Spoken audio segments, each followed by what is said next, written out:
The ships drifted silently across the Mediterranean, their sails sagging under the harsh summer sun. At first, the ports of Sicily paid them no mind. Merchants unloaded barrels of wine and sacks of grain. Children chased chickens through narrow streets, and the air smelled of salt, sweat, and spices. Life carried on as it always had, but hidden in the shadows of the cargo hold, something deadly rode quietly. Rats and the fleas clinging to their fur, invisible and relentless. In Messina, the first signs were subtle. A merchant fell ill, his skin marked by angry black boils. Fever burned through him in hours. Neighbors whispered, but quickly the whispers turned to panic. Families watched as fathers and mothers collapsed in their homes, children trembling in beds, and no one knew how or why this shadow had arrived. The city carried on, unknowing, the rhythm of daily life, a thin mask over an unseen horror. By the time the illness reached Genoa, it had learned the patterns of towns. Traders carried it inland. Roads became veins for the disease, and villages that had once felt safe found death at their doors. Homes were abandoned, meals left untouched, children cried in empty streets. Merchants tried to keep their trades alive, but gold and wealth meant nothing against something unseen. Priests moved desperately from house to house, performing last rites. Graves were dug hastily, sometimes too shallow, sometimes left open for scavenging animals. Smoke from pyres rose into the sky, mingling with fog and the stench of decay. In Florence, Venice, and other Italian cities, panic grew. Noble families barricaded themselves behind gates, hoping walls could keep the disease out. Servants and courtiers alike fell ill.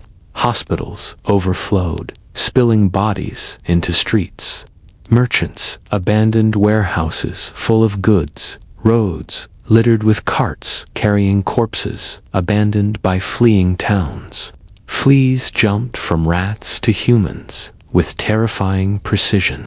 No wealth, status, or prayers could halt the invisible killer. Across Europe, towns vanished quietly. Streets that had once echoed with laughter and trade fell silent. Windows stared like empty eyes. Market stalls stood abandoned, and children's cries were replaced by distant moans of the dying. Survivors barricaded themselves indoors, fearful of every passerby. Fleas, rats, and fever worked together with deadly patience. Life and death danced together in a grim, unstoppable rhythm. By winter 1348, the plague crossed the Alps, moving into France. Small villages whispered of neighbors disappearing overnight. Travelers, oblivious, carried the disease further into towns and cities. Each handshake, each shared meal, each letter brought the invisible killer closer. Families vanished, leaving empty homes with rotting food and unanswered prayers. The living learned to fear each other more than the disease itself. Isolation was no longer safety, was a tense waiting, a daily gamble with death. Even as the plague spread, some sought comfort in superstition. Candles burned endlessly at crossroads. Herbs hung in doorways. Priests blessed homes and walls. Yet none of it mattered. The black boils and relentless fevers consumed everyone in their path. People hid, barricaded themselves, and fled, often taking the plague with them. Roads became ghostly paths of death. Ships arriving from Italy brought goods, money, and the invisible passengers of death. Survivors' lives became a careful negotiation with mortality. Children clung to parents who might soon vanish. Elders stared at skies as if searching for mercy. As families abandoned their sick to survive. Trust faltered. Fear became instinct. Silence reigned, punctuated only by distant wails, or the tolling of church bells warning of yet another death. The plague spread faster than anyone could respond, erasing the familiar rhythms of life, leaving only a landscape of absence. By now, the world had begun to feel unsteady. Cities continued outward appearances of life, but inside homes and hospitals, the living struggled to survive each day. Smoke from funeral pyres painted the skies gray, the stench lingering in narrow streets, a constant reminder that death had arrived. The Black Death moved silently, patiently, and Europe had no defenses. Nothing could stop it, and few understood the scope of what was coming. The first winter of the plague left Messina, Genoa, and the surrounding villages in a state of quiet horror. Streets were empty at dawn, homes shuttered, children silent, traders spoke only in whispers. Priests exhausted themselves, moving from house to house, their robes soaked with sweat, faces pale under the winter sun. Life had become fragile, teetering on the edge of an abyss no one could name. And yet, even in the silence, the shadow of something worse had only begun to spread. Smoke curled from pyres along the docks as ships sailed quietly into the horizon, carrying merchants, goods, and the tiny rats that would bring the plague further inland. The living walked among the dead, unsure if the figure in the street was neighbor or corpse. Each day became a careful calculation, which door to knock on, which street to avoid, which breath might be the last. And in this stillness, this fragile pause, Europe waited, though no one could see that the worst was yet to come. Spring arrived, but life did not. Across Europe, villages and towns had fallen into a strange, heavy silence. The Black Death had moved beyond ports and city walls. It now swept through the countryside, riding on travelers, carts, and the unwitting hands of neighbors. The air was thick with the smell of smoke, burning herbs, and the ever-present stench of decay. Roads once crowded with merchants now lay empty, littered with abandoned wagons and the bodies of the unlucky. In Provence, small villages that had thought themselves safe discovered, too late, that isolation offered no protection. Families woke to find neighbors gone, children orphaned in the night.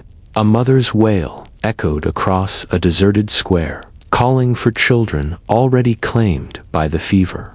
Superstitions spread as quickly as the disease. Charms hung over doors, bells tolled to ward off spirits, and prayers were whispered in empty churches. Nothing worked. The Black Death moved silently, patiently, and with terrifying inevitability.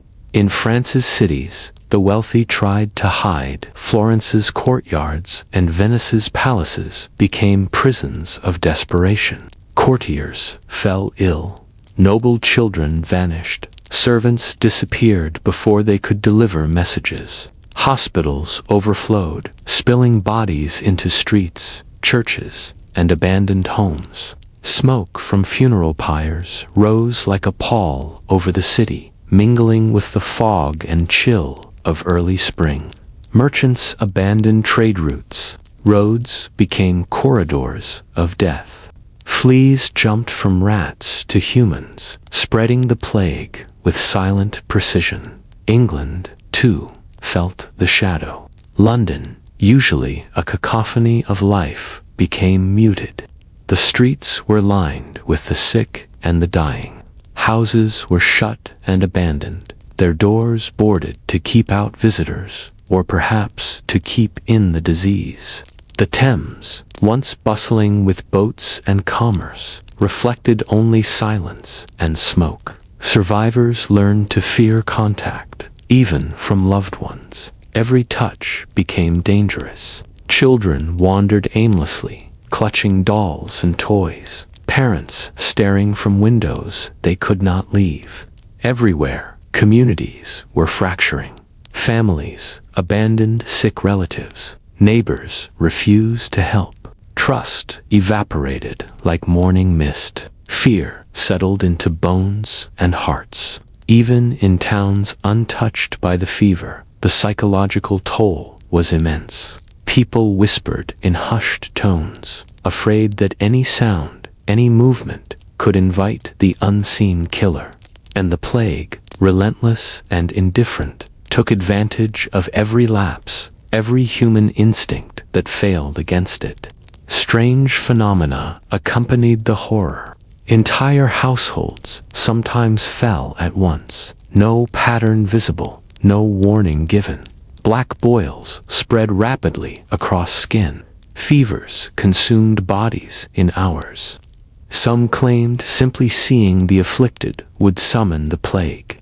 Priests tried to maintain order.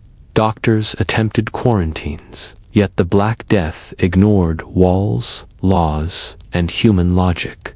Rivers could not stop it. Mountains could not hide it. And fear itself seemed powerless to delay it. In Italy, survivors told stories of courage and despair in equal measure. Clerics moved tirelessly, carrying sacraments to those who might never receive them. Farmers tended fields, risking infection for the sake of crops. Neighbors occasionally helped each other, delivering food or medicine, but often too late. Most acts of compassion went unnoticed, swallowed by the vast tide of death. Smoke from pyres mingled with fog and dust, a constant reminder of mortality.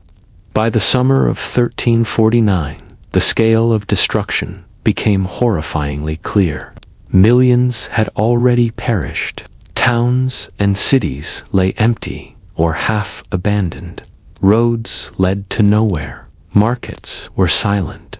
Livestock wandered untended fields. Crops rotted under the sun. And every human rhythm of life, work, worship, celebration was broken. Even the lucky survivors lived in constant terror, calculating every movement, every breath, every human contact. Life itself had become fragile, a tense balance on the edge of annihilation. And still, the Black Death moved, patient, silent, unstoppable. Families vanished, streets emptied, and fear became its own echoing companion. Children learned to avoid adults. Adults avoided neighbors. Communities shrank into isolated islands of survival. Every step, every moment, was a negotiation with death.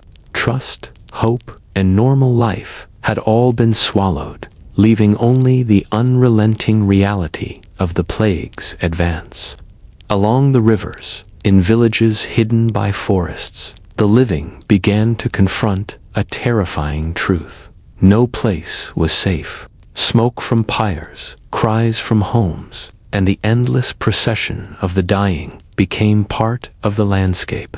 Every sound, every shadow, every movement reminded the survivors that the plague was everywhere, relentless and indifferent. And still, in this overwhelming silence and despair, some moved forward, caring for the sick, burying the dead, carrying on just enough to keep themselves alive, though each step might be their last.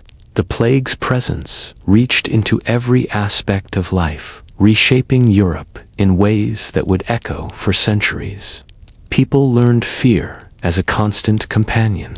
Hope was rare, fleeting, and fragile. And the dead, so many millions of them, left empty homes, abandoned streets, and a continent scarred beyond recognition. For those still alive, the world had become a shadow of its former self, a place where survival was both miracle and curse, and every day was a gamble against an invisible enemy that could strike without warning. And somewhere, beyond the cities, the villages, and the highways, the rats and fleas continued their quiet work, carrying death further into the heart of Europe. Smoke curled into the sky, prayers went unanswered, and the living moved through streets once bustling with life, now lined with silence, terror, and the creeping knowledge that the world as they had known it had ended. By 1350, Europe was unrecognizable. The streets that had once echoed with laughter and haggling merchants now lay empty, strewn with abandoned carts and broken toys. Roofs sagged under winter snows that no one shoveled, chimneys cold and dark. Entire villages had vanished without warning, leaving only ghostly traces, doors left ajar, fires extinguished, and the faint scent of rotting food mingling with smoke from hastily burned pyres. Survivors moved quietly through these hollowed towns. A mother clutched her child as if holding on to life itself, eyes wide with fear, listening for the sound of an approaching shadow. Fathers scavenged empty homes for food, often finding bodies in corners, pets left behind, and the memory of families they had once known. Children, too young to understand, wandered streets filled with silence, their small voices swallowed by the wind. Everywhere, death left a mark not just on flesh, but on hearts, on minds, on the very fabric of human connection. In England, London became a city of ghosts. Markets lay deserted, trade ceased, and even the Thames, once vibrant with boats, seemed subdued, reflecting a sky heavy with smoke and ash. Priests moved tirelessly, carrying sacraments to the dying, their robes soaked with sweat, faces hollowed by exhaustion.